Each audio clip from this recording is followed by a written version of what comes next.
और फिर ब्रह्मा से कहा कि आप सृष्टि कीजिए। ब्रह्मा विचार करने लगे कि आखिर सृष्टि हो कैसे। तो उन्होंने 4 वेदों को जन्म दिया भगवान विष्णु ने, ऋग्वेद, यजुर्वेद, सामवेद और अथर्ववेद। ये चारों वेद ब्रह्मा को उन्होंने समर्पित कर दिया अपनी संकल्प शक्ति के माध्यम से। और फिर ब्रह्मा ने इन्हीं का सहारा लिया, अपने 10 मानस पुत्रों को पैदा किया। मन से सोच लिया, ये एक टेक्नोलॉजी थी। अब मन से सोचा और 10 पुत्र उत्पन्न हो गए, परंतु उन्होंने भी सृष्टि नहीं की। ब्रह्मा अत्यंत क्रुद्ध हो गए, और जब क्रुद्ध हुए तो उनकी आंखें लाल हो गई, और उन्हीं लाल आंखों से भगवान रुद्र का उदय हुआ, जिन्हें हम शंकर के नाम से जानते हैं। फिर रुद्र ने सृष्टि करना आरंभ कर दिया। उन्होंने अपने असंख्य गणों को उत्पन्न किया। धीरे धीरे यह सृष्टि की प्रक्रिया आगे बढ़ती चली गई, और आज हम देखते हैं कि अरबों खरबों में यह सृष्टि है। 14 प्रकार के संसार गढ़े गए, इनमें 84 लाख योनियां हैं। इनमें 14 संसार जिन पर हम लोग रहते हैं, ये ऊपर से 6ठा संसार है, 7वां संसार है। इसके ऊपर 6 हैं और 7 इसके नीचे हैं। तो इसलिए कुल 14 संसारों में रहने वाले मनुष्य हैं। कहीं सिद्ध हैं, कहीं यक्ष हैं, कहीं किन्नर हैं, कहीं देव हैं, कहीं राक्षस हैं, कहीं पिशाच हैं। विभिन्न योनियां हैं। इनके साथ साथ वायरस हैं, बैक्टीरिया हैं, ये वृक्ष हैं, विभिन्न प्रकार की लताएं हैं। जहां भी जीवन पाया जाता है, जहां विकास पाया जाता है, वहां सब जगह हमारी स्थितियां 14 संसारों में ये 84 लाख योनियां पाई जाती हैं। लेकिन इन सभी योनियों के मूल में भगवान विष्णु रहते हैं। उन्होंने अपने निराकार रूप को हर शरीर में भेज दिया है, प्रेषित कर दिया है। इसलिए वहीं से आरंभ है और वहीं से समापन है। उन्होंने ही जन्म दिया है कर्मानुसार, और जब हम समाप्त होते हैं तो भी उन्हीं का नाम लेते हैं। कोई ये नहीं कहता कि सूर्य नाम सत्य है, शंकर नाम सत्य है, दुर्गा नाम सत्य है, गणेश नाम सत्य है, बल्कि राम नाम सत्य है, श्री हरि नाम सत्य है। तो इसलिए वास्तविकता यह है कि सारा ब्रह्मांड उन्हीं विष्णुदेव की संकल्प शक्ति से जन्मा है, पैदा हुआ है। तो जो कुछ भी उन्होंने उत्पन्न किया है, सारा उन्हीं का उत्पाद है। अब हम भ्रमवश कभी कभी उपासना के क्रम में विभिन्न देवताओं की उपासना करते हैं। खैर, यहाँ तक तो अच्छा है। हम शंकर के उपासक हैं, हम गणेश जी के उपासक हैं, हम दुर्गा देवी के उपासक हैं। लेकिन जब कभी कभी लोग भूतों प्रेतों की भी उपासना करने लगते हैं, तो यह नितांत उनका भ्रम होता है। क्योंकि अंतिम समय में मृत्यु होने पर हम उसी को प्राप्त करेंगे जिसकी हम उपासना करते हैं। अगर किसी पिशाच की कर रहे हैं, किसी पिशाचिनी देवी की कर रहे हैं, किसी तंत्र वाले व्यक्ति की आराधना कर रहे हैं, तो हम वस्तुतः उसी को प्राप्त होंगे और हमारा जल्दी उद्धार नहीं होगा। इसलिए परम शक्तिमान भगवान विष्णु की ही उपासना का ध्येय होना चाहिए। और वस्तुतः रामो विग्रहवान धर्म, ये कहा गया है कि जो धर्म है वह राम का विग्रह है। विग्रह माने शरीर। जो श्री राम शरीरधारी के रूप में आए हैं, वस्तुतः यही धर्म है। और श्री राम विष्णु है, विष्णु श्री राम है। उन्होंने अब तक धरती पर 24 अवतार लिए हैं, लेकिन 2 ही प्रशस्त अवतार हैं। विष्णु के समग्र रूप 2 में ही आए हैं, श्री राम में और श्री कृष्ण।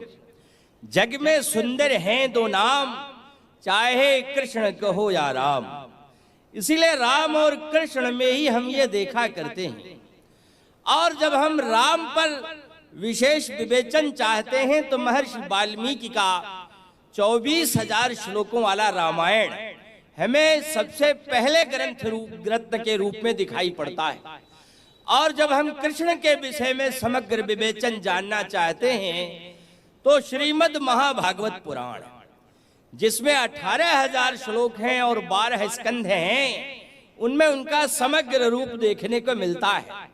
कभी कभी ये भ्रम बन जाता है कि श्रीमद् भागवत गीता और श्री महाभागवत पुराण दोनों एक ही हैं, जबकि दोनों पृथक पृथक हैं, अलग अलग हैं।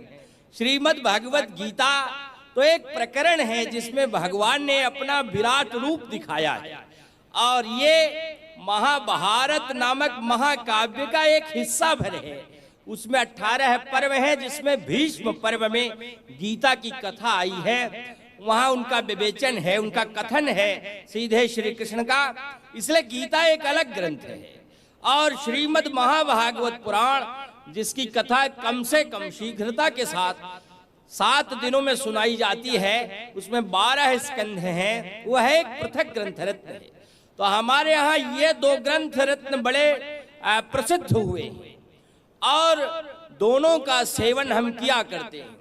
जब कभी लाखों वर्ष बीत गए और समय बदलता गया, 7वीं शताब्दी ईस्वी से हमारे यहाँ हिंदी का प्रचलन हो गया, तब ऐसी विषम स्थिति को देख करके भगवान शंकर ने गोस्वामी तुलसीदास जी को निर्देश दिया कि आप संस्कृत के बजाय हिंदी में ग्रंथ रचिए, भगवान श्री राम का चरित्र हिंदी में बताइए।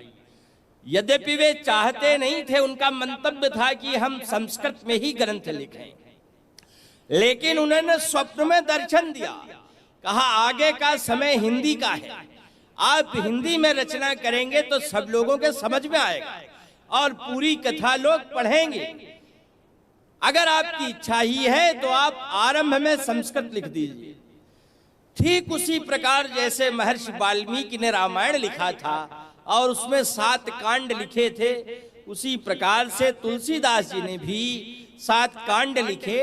केवल एक कांड जो छठा कांड है, महर्षि वाल्मीकि ने उसका नाम युद्ध कांड रखा है, जबकि श्री तुलसीदास जी ने उसका नाम लंका कांड रखा है।